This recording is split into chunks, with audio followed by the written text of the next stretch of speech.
Bouffar, voyageur au départ de Djibouti.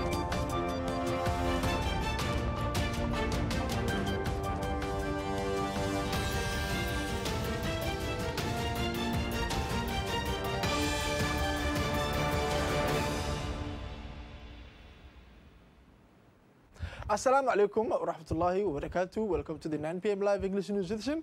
The headlines.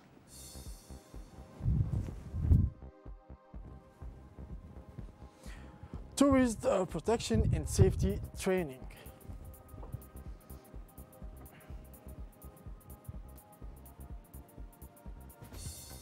Continuation of the arm wrestling between Lukashenko and the opposition. Hello and welcome again for having the news in details.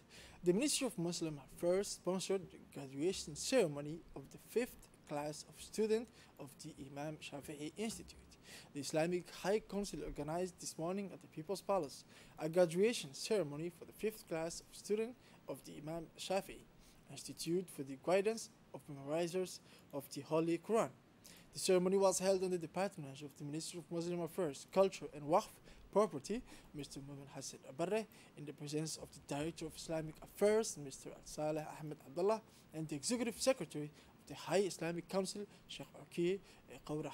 In addition to the Deputy Jibril Abdullah Migani and the Director of the Islamic Institute of Djibouti, Mr. Majid bin Ibrahim Al-Saq, the event was also attended by senior officials of the Ministry of Muslim Affairs, dozens of imams and preachers, representatives of the Holy Quran memorization centers, as well as representatives of charitable organizations operating in the country.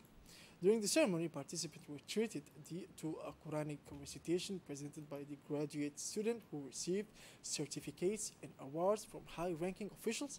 It should be noted that the Imam Shafi'i Institute for the Guidance of the Memorizer of the Holy Quran in Djibouti was established in October 2010 in cooperation with the International Organization for the Memorization of the Holy Quran, has the objective of teaching and publishing the Holy Quran and training memorizers and a structure of the Holy Quran memorization centers in our country.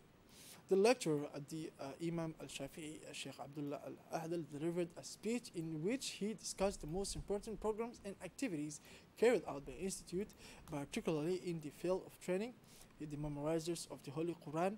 He expressed his thanks and gratitude to the President of the Republic for his support and attention to the Holy Quran, and thanked the Ministry of Muslim Affairs, the Islamic High Council, and the General Directorate of the Holy Quran and the Sunnah of Muslim World League for their efforts in advancing this scientific edifice and realizing its noble message to the maximum. For his part, the Executive Secretary of the High Islamic Council, Sheikh Arki Qawrah, congratulated the student of the 5th class of student of the Imam Shafi'i Institute for Training for Memorizers of the Holy Quran. Let's listen to him.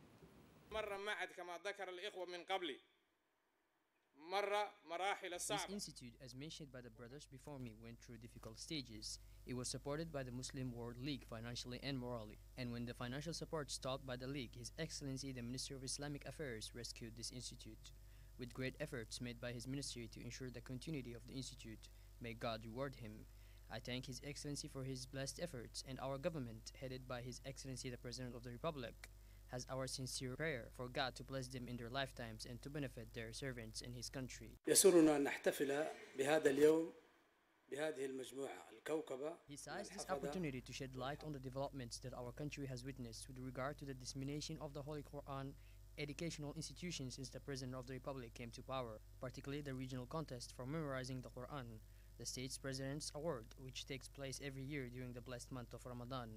At the end of his speech, the Director of Muslim Affairs appreciated the great support that the Imam Shafi'i's Institute received from the Minister of Muslim Affairs, Mu'min, emphasizing the role that the Institute plays in training the new generation. The Ministry of Muslim Affairs, Culture and Waqf Property, Mr. Mumin Hassan Barre, first of all presented his best wishes for the participant on the occasion of the Muslim New Year 1443 Hijri by also congratulating the 5th promotion of students of the Imam Institute. Let's listen to his words. أنا سعيد جدا أيها الطلبة والطالبات والحاضرون جميعا لحضور هذا الحفل المتميز. One of the most والخاص important things we بتكريم need to الدفعة focus on this الخامسة day is to memorize what is facilitated in the Book of God, but the best thing is to memorize the whole Quran.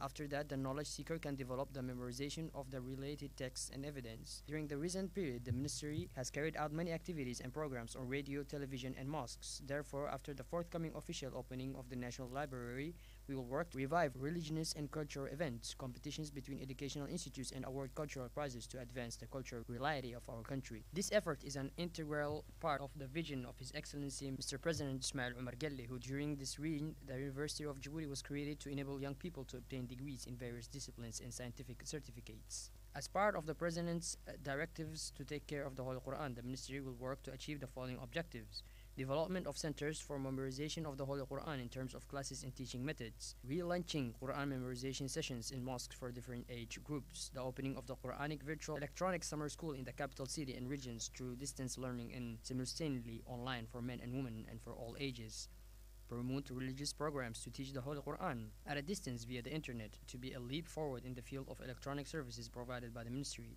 prepare a comprehensive plan to graduate with a distinguished portfolio to present Djibouti in local, regional, and international competitions, cooperate with officially accredited companies working in the field of memorization of the Holy Quran, adaptation of a discourse that promotes harmony and civil peace and dismants the values of tolerance and moderation. The Ministry of Labor, now in charge of the reform to the administration, Mr. Usman Ibrahim Roble, received an audience today in the late morning the Ambassador of the Federal Republic of Germany in Djibouti, Mr. Michael Hosler. This meeting is part of the contact meeting of Mr. Michael Hosler, the new Ambassador of the Federal Republic of Germany in Djibouti, with members of the government.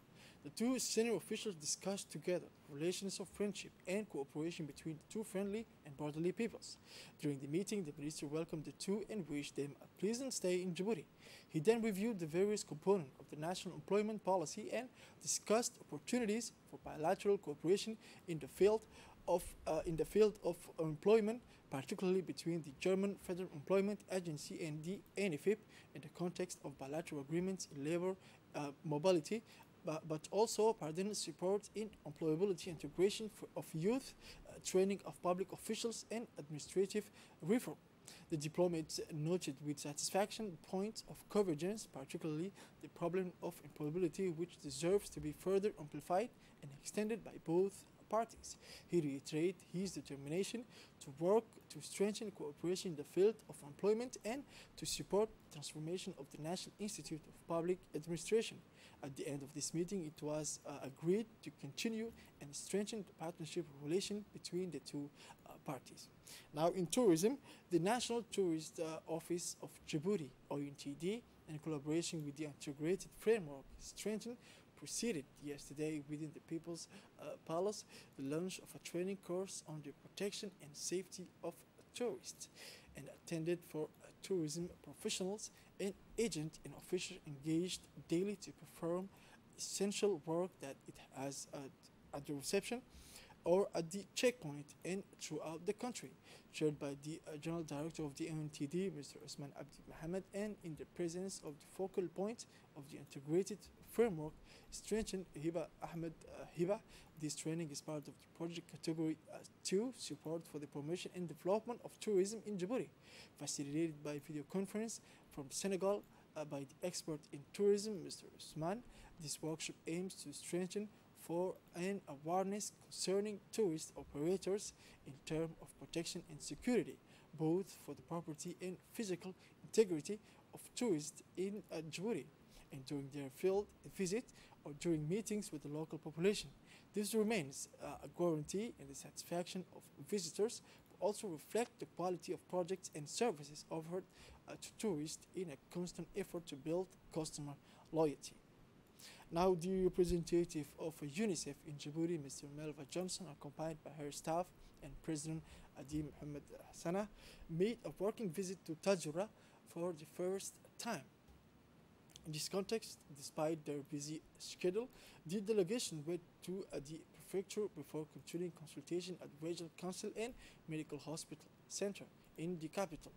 At the end of the morning, it was expected by the community of the village of Adali, a locality located 33 kilometers from the city on the RN9 road, where UNICEF is conducting a project entitled Project. This project enabled 20 of the most vulnerable households in this locality, identified as the most exposed to the risk of fecal oral contamination, to benefits from 20 family latrines equipped with electrical and hand washing facilities. Hygiene kits have been provided to all the localities covered with, of course, the technical and financial support of UNICEF, and whose implementation is led by the Association for the Integrated Development of Mabla. The UNICEF delegation was warmly welcomed by the women and men of this village, alongside their village chief, the local elected representative Abubakar Aden, and the representative of the prefecture, in this case Mr. Salah Hamadou, and in the presence of the president of the association, Mr. Hamad Hassan Hamadou, and his staff. Now the final day of the North-South twinning was marked on the last day of the stay of young Ali Sabih by events that spoke volumes about the desire for community cohesion and fraternal understanding among young people from all walks of life. The young Asajok went to attend the musical evening, as part of the summer activities, which have also been taking place in the region since August 1st, as in the capital, in a festive atmosphere full of thoughtfulness. The bewitching melodies, the sweet voices of the singers selected beforehand against a background of lively music were the reason for the restraint of the young Ali Sabih hosts, who finally threw themselves on the track to sing and dance with the young Obokoy's actors on stage. It's moving now on the international news in Belarus. Still, the arm wrestling is continuing. More details in this video. As opposition leaders formed a council to organize a transfer of power, he said, "We definitely consider this an attempt to seize power." The opposition contests that the official results on the 9 August poll, which gave Mr. Lukashenko 80% of the vote. The country has since seen 10 days of street protests and strikes. The protesters allege massive vote rigging and say the winner was opposition candidate Svetlana Tikhanovskaya, who officially secured only about 10% of votes. There were no independent elections observers. Hundreds of protesters have been wounded and 2 have died in clashes with police during the post-election protests. Thousands have been arrested, and many have spoken of torture at the hands of security forces. Mr. Tikhanovskaya was forced to leave for neighboring Lithuania after being detained for hours in the aftermath of the vote. This is it for this edition of 9 p.m. Thank you for watching us, and have a wonderful evening.